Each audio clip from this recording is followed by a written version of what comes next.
News ನಲ್ಲಿ ಈಶ್ವರಪ್ಪ ಅವರು ಇದರ ಜೊತೆಗೆ ಇನ್ನೇನೇನೆಲ್ಲ ಮಾತಾಡಿದ್ರು ಇದ್ರ ಬಗ್ಗೆ ಡೀಟೇಲ್ಡ್ ಆಗಿ ನೀವು ಇಂಟರ್ವ್ಯೂ ಅನ್ನ ಇವತ್ತು ರಾತ್ರಿ 8 ಗಂಟೆಗೆ ನೋಡಬಹುದು ಅಂತ ಹೇಳ್ತಾ ಮುಂದಿನ ಸುದ್ದಿ ನೋಡ್ತಾ ಹೋಗೋಣ. ಮಲೆ ಮಹದೇಶ್ವರ ಬೆಟ್ಟದಲ್ಲಿ ಹುಲಿಗಳ ಸಾವು ವಿಚಾರ ಏನಿದೆ, ಗ್ಯಾರಂಟಿ ನ್ಯೂಸ್ಗೆ ಅರಣ್ಯ ಸಚಿವ ಈಶ್ವರ್ ಖಂಡ್ರೆ ಅವರು ಸ್ಟೇಟ್ಮೆಂಟ್ ಕೊಟ್ಟಿದ್ದಾರೆ. ವಿಷ ಹಾಕಿದ್ದಂತಹ 3 ಅರೆಸ್ಟ್ ಮಾಡಲಾಗಿದೆ. ಸಾವಿಗೆ ಕಾರಣರಾದವರ ಮೇಲೆ ಕಠಿಣ ಕ್ರಮವನ್ನು ಕೈಗೊಳ್ತೀವಿ, ಒಂದು ಸಮಿತಿಯನ್ನ ಕೂಡ ರಚನೆ ಮಾಡಿದ್ದೀವಿ, ಎಲ್ಲ ರೀತಿಯಲ್ಲೂ ಕೂಡ ತನಿಖೆ ಆಗ್ತಾ ಇದೆ. ವಿಷ ಪ್ರಾಶನ ಮಾಡಲು ಕಾರಣ ಮಾನವ ಮತ್ತು ಪ್ರಾಣಿಗಳ ಸಂಘರ್ಷ. ಹಸುಗಳು ಮೇವಿಗಾಗಿ ಅರಣ್ಯಕ್ಕೆ ಬರುತ್ತವೆ. ಈ ವೇಳೆ ಹಸುವಿನ ಮೇಲೆ ಹುಲಿ ದಾಳಿ ಮಾಡಿದೆ. ಹಸು ಸಾವನ್ನಪ್ಪಿದೆ ಅನ್ನುವ ಸಿಟ್ಟಿಗೆ ಪಾಠ ಕಲಿಸೋಕೆ ವಿಷ ಹಾಕಿದ್ದಾನೆ. ಅಧಿಕಾರಿಗಳು ಜೀವದ ಹಂಗು ತೊರೆದು ಕೆಲಸ ಮಾಡ್ತಾ ಇದ್ದಾರೆ. ನಿರ್ಲಕ್ಷ್ಯ ಆಗಿದ್ದೇ ಆದ್ರೆ ಅಧಿಕಾರಿಗಳ ಮೇಲೆ ಕ್ರಮ ಆಗುತ್ತೆ ಅಂತ ಖಂಡ್ರೆ, ಅರಣ್ಯ ಇಲಾಖೆಯ ಸಚಿವರು ಖಂಡ್ರೆ ಸ್ಟೇಟ್ಮೆಂಟ್ ಅನ್ನ ಕೊಟ್ಟಿದ್ದಾರೆ. ಸೊ ಅಲ್ಲಿಗೆ ಕನ್ಫರ್ಮ್ ಆಗಿದೆ, ವಿಷ ಪ್ರಾಶನವನ್ನ ಮಾಡಿಸಿದ್ದಾರೆ ಹಸುವಿಗೆ. ಆ ಹಸುವನ್ನ ಬೇಟೆಯಾಡಿ ಹುಲಿ ಮತ್ತು ಅದರ ಮರಿಗಳು ಎಲ್ಲರೂ ಸಾವನ್ನಪ್ಪಿದ್ದಾರೆ.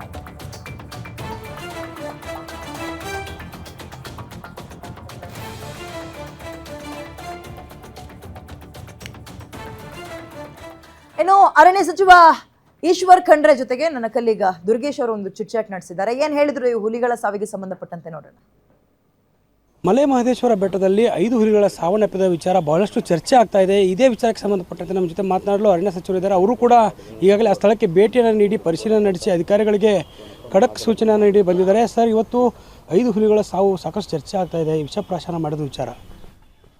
ನೋಡಿ, 5 ಹುಲಿಗಳು, ಒಂದು ತಾಯಿ ಮತ್ತು ಹುಲಿ ಮರಿಗಳು ಸಾವಿಗೀಡಾಗಿದ್ದಂಥದ್ದು ಅತ್ಯಂತ ದುಃಖಕರವಾದಂಥ ಒಂದು ಸಂಗತಿಯಾಗಿದೆ. ಈ ದುರಂತದ ಬಗ್ಗೆ ಈಗಾಗಲೇ ನಾನು ನಿನ್ನೆ ಸ್ಥಳಕ್ಕೆ ಭೇಟಿ ಕೊಟ್ಟಿದ್ದೇನೆ. ಅಂತ್ಯಕ್ರಿಯೆಯಲ್ಲಿ ಭಾಗವಹಿಸಿದ್ದೆ. ನಾನು ಪ್ರಾಥಮಿಕ ಹಂತದ ವರದಿಯನ್ನು ತರಿಸ್ಕೊಂಡಿದ್ದೇನೆ. ಯಾರು ವಿಷ ಹಾಕಿದ್ದಾರೆ ಅಂಥವ್ರು 3 ಈಗಾಗಲೇ ಬಂಧಿಸಲಾಗಿದೆ ಮತ್ತು ವಿಚಾರಣೆ ನಡೀತಾ ಇದೆ.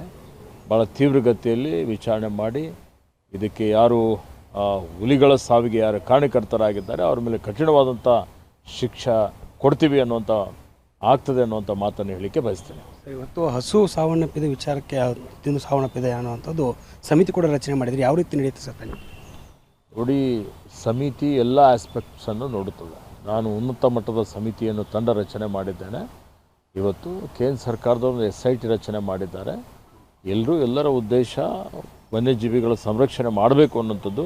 ವನ್ಯಜೀವಿಗಳ ಸಂರಕ್ಷಣೆಗಾಗಿ ಏನೇನು ಕ್ರಮ ತೆಗೆದುಕೊಳ್ಳಬೇಕು ಮುಂದಿನ ದಿನಮಾನಗಳಲ್ಲೂ ಮತ್ತು ಇಂಥ ಪ್ರಕರಣಗಳು ಆಗದ ರೀತಿಯಲ್ಲಿ ನೋಡಿಕೊಳ್ಳಿಕ್ಕೆ ಮುಂದೆ ನಾವು ಏನು ಒಂದು ರೀತಿಯಲ್ಲಿ ಉತ್ತಮ ರೂಢಿಗಳನ್ನು ಅಳವಡಿಸ್ಕೊಳ್ಬೇಕು ಅನ್ನೋಂಥದ್ರ ಬಗ್ಗೆನೂ ಈ ಒಂದು ವರದಿಯಲ್ಲಿ ನಮಗೆ ಮಾಹಿತಿ ಬರ್ತದೆ.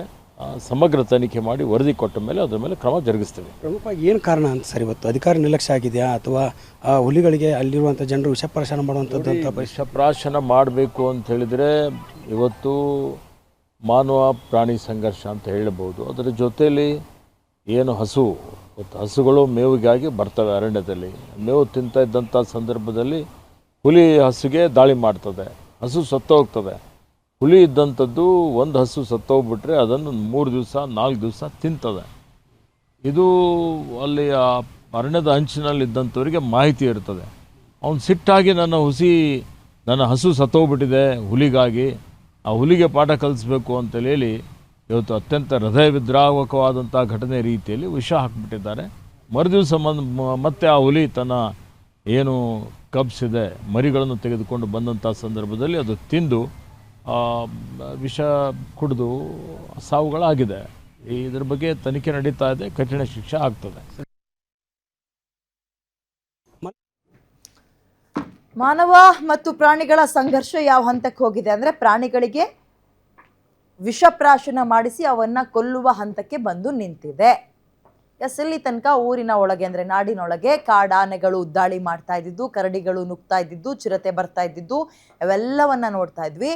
ಇದರಿಂದ ಬೇಸತ್ತಂತಹ ಮನುಷ್ಯ ಈ ನಿರ್ಧಾರವನ್ನು ತಗೊಳ್ತಾ ಇದ್ದಾನಾ?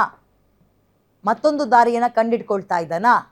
ಮಾನವ ಮತ್ತು ಪ್ರಾಣಿಗಳ ಸಂಘರ್ಷ ಈ ಹಂತಕ್ಕೆ ಬಂದು ನಿಂತಿದ್ಯಾ? ಹೌದು ಅನ್ನೋದಾದ್ರೆ ಬಹಳ ಅಪಾಯಕಾರಿ ಇದು.